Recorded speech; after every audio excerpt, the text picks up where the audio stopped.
Hello everybody, welcome back to another English video lesson with me, Oriana.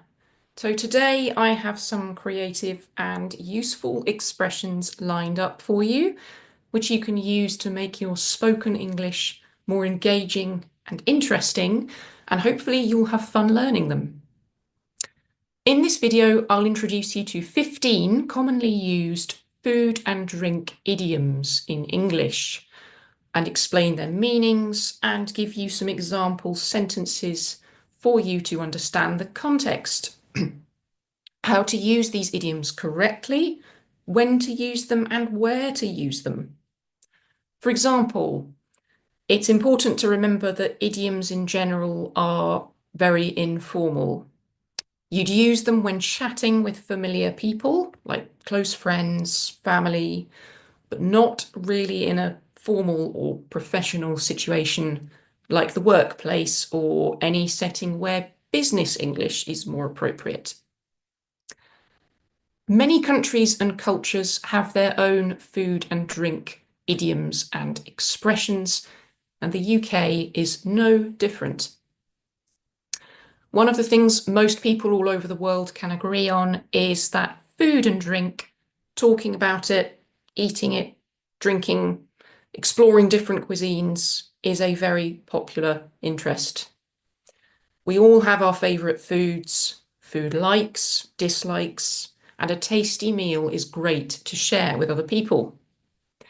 As a result, it is not surprising that we can find many creative and unusual ways to use food and drink in our everyday conversation. So, are you ready? Feeling hungry? If you aren't feeling hungry now, it is very likely you will be hungry by the end of this lesson. Now let's start with our first idiom on the list, which is a piece of cake. When we have a job to do or a task that's very easy and it doesn't take very long, we can say that it is a piece of cake.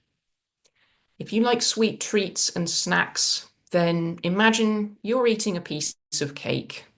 This activity is quick, enjoyable, doesn't take any effort at all. My grandparents struggle with using computers, but I want to show them that saving a document on Microsoft Word really is a piece of cake. He's good at English, so learning the numbers from 1 to 10 and the days of the week was a piece of cake for him. Okay, on to our second expression, which contains another sweet treat. To take the biscuit. Now, just a little reminder that what we call a biscuit in British English is called a cookie in American English. So if something takes the biscuit, it means that that situation is incredibly annoying or shocking in a negative way. Think about this situation literally. In real life, if you really want a biscuit, okay, but someone else has eaten the last biscuit, how upsetting and annoying would that be? I'll give you some examples here of how we can use this idiom. Many people really don't like it when they need to get somewhere by car, but there is a lot of heavy traffic on the road, so they will arrive late. Situations like that really take the biscuit. It's a situation we all know, and it can be really annoying. Oh, I forgot to get sugar from the supermarket. Now I can't do any baking today. That just takes the biscuit. Okay, now, how many of you like a nice cup of tea?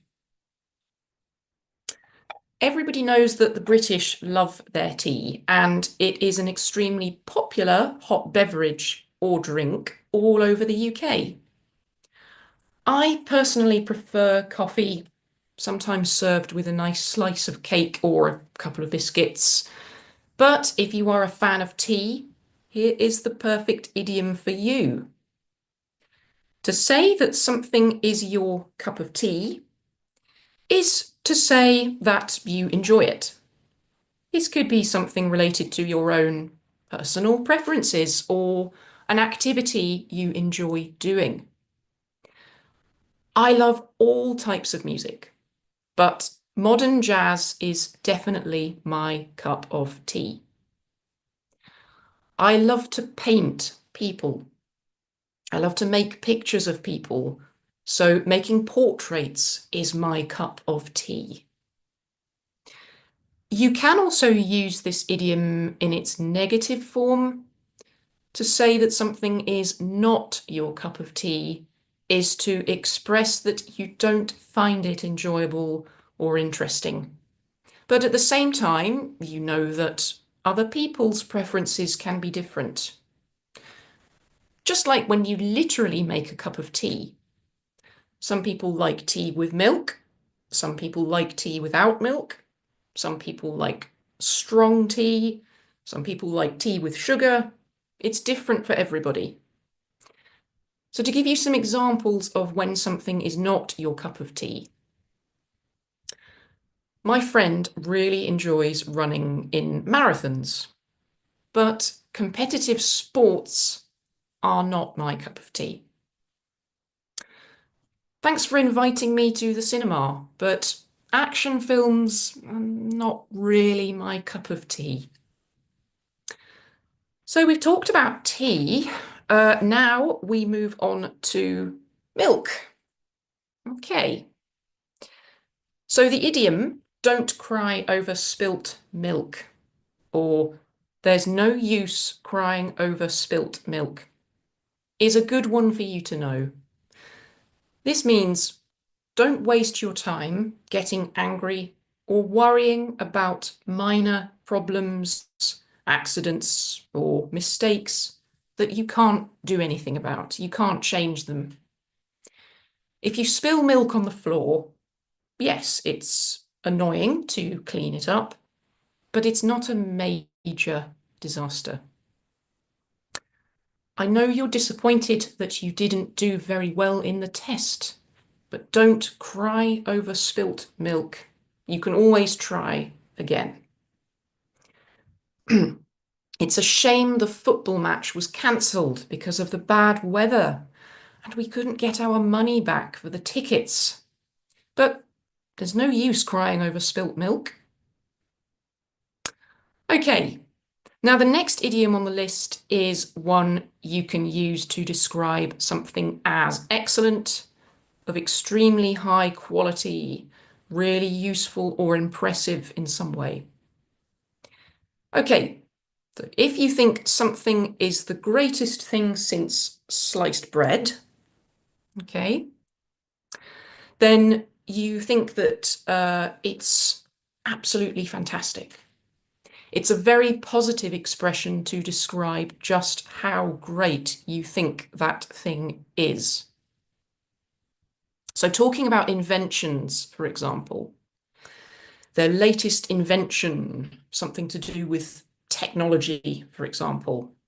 Their latest invention is the greatest thing since sliced bread and will help the lives of so many people.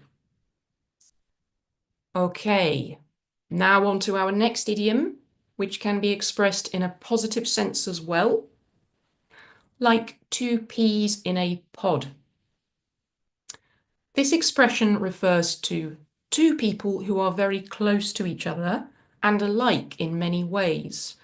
For example, their hobbies and interests, they do everything together, or even the fact that they look or sound identical or very similar to each other. Think about peas, like the vegetables. Okay, so if you get peas, you expect them to look the same as one another.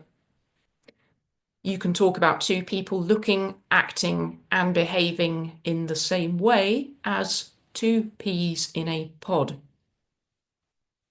So to give you some examples, Mel and Maria are identical twins. They look alike, they dress alike, and they speak in exactly the same way. They are like two peas in a pod. She and her best friend are like two peas in a pod in the school playground. Okay, on to the next one. My next vegetable idiom for you is one you can use when you really want to know more information about someone or something, and you ask them in a straightforward way. This is usually used when somebody has interesting or surprising news or gossip to share, or they simply want to tell you a secret. Spill the beans. Okay. Spill the beans. There we go. Spill the beans. I realise that it sounds very direct to say this out loud. Spill the beans. Come on, spill the beans. But you want to let the other person know that you are desperate to hear what they have to say. You need to know. So it sounds like a command. Ah, you went on a date with Sam last night. How did it go? Come on, spill the beans. Okay. Idiom number 8 in our list contains another vegetable, very popular in a salad or a sandwich, and that is a cucumber. We don't generally cook cucumbers, and instead we eat them raw and cold. So to say that someone is as cool as a cucumber is to say that a person is calm, relaxed, and stable when under pressure or in a highly stressful situation. So think about them being cool and not hot. Okay. He's practiced a lot for his driving test, so he's as cool as a cucumber. After the argument, he walked away as cool as a cucumber, like nothing happened. Now, do you know someone who likes to sit on the sofa all day and do absolutely nothing except watch TV or play games? You could describe that person as a couch potato. To be a couch potato is to sit in one spot, usually on the couch. Remember that in American English, the word is couch, while in British English, it is sofa. And just be lazy and inactive. So you stay still, and you don't move around, you don't get any exercise. Just like a potato, if you put it down somewhere, it's not going to move. So to give you an example in a sentence, I've asked him 3 times to get up and tidy his bedroom, but all he wants to do is play Minecraft with his friends all day. He's such a couch potato.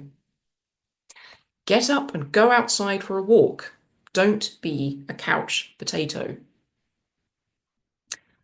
So we've had some vegetables. Now let's move on to fruit and discuss bananas. To go bananas is to become extremely excited or go crazy, and it shows that someone has lost control of their emotions. She went bananas when she won the cash prize, when she won the money. Alternatively, to go bananas can refer to a negative emotional state, and we can use it to say that someone is really, really angry. Don't tell Dad I broke the window, or he'll go bananas. Okay, now on to nuts. If something or someone is a hard nut to crack, this implies a challenge of some kind. Usually, we use this idiom, hard nut to crack, to mean that there is a difficult problem to solve or There's someone we know who is a bit mysterious and difficult to understand. The idea comes from the fact that when you try to break open the shell to get into the nut, this action can take a bit of time and effort. The same idea can be used to difficult situations and people, and we may need extra time to figure them out.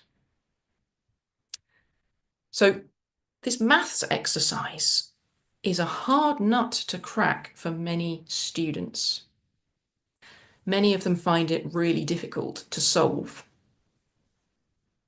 The new girl at work is sometimes really talkative, sometimes really quiet. Bit of a hard nut to crack. Okay, on to number 12. And for those of you who like bacon, this is a useful idiom to know in English.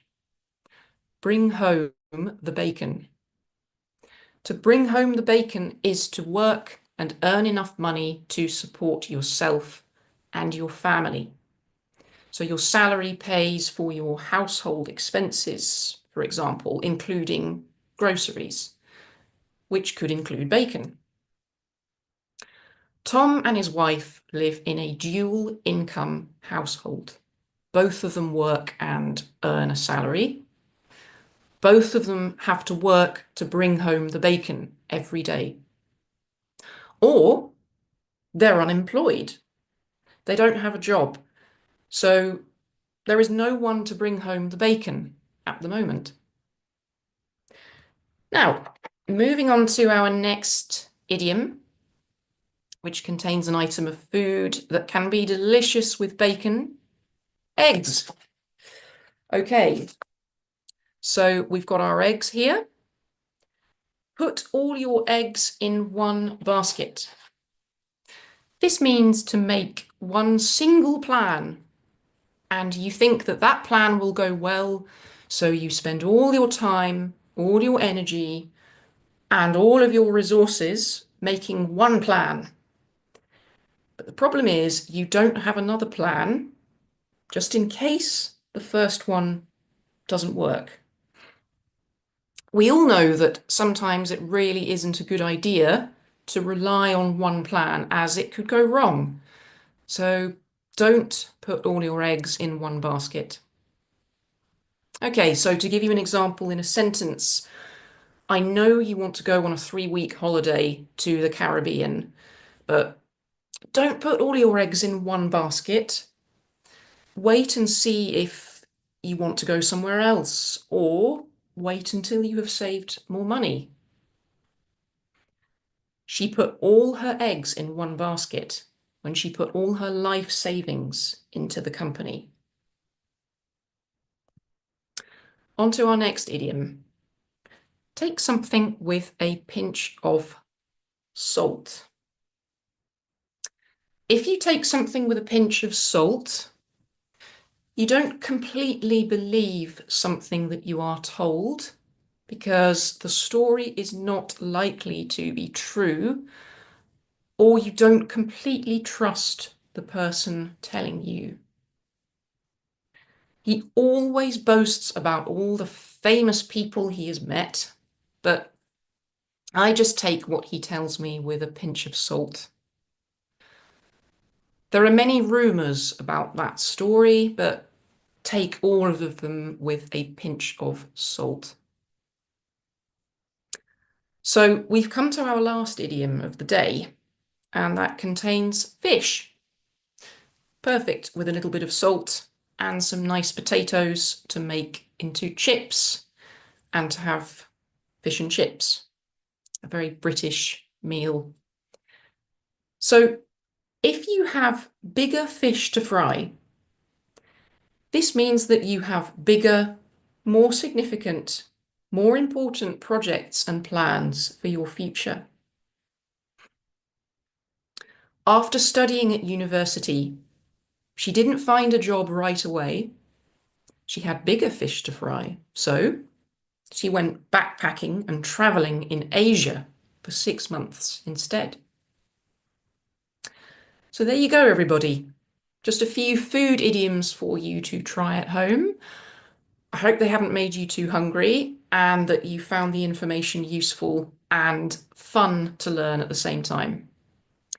Thank you very much, everybody. Have a great day. Чтобы познакомиться с нашими преподавателями поближе, улучшить свой английский, разговорную речь, записывайтесь к нам на уроки. У нас, кстати, есть бесплатное занятие пробное.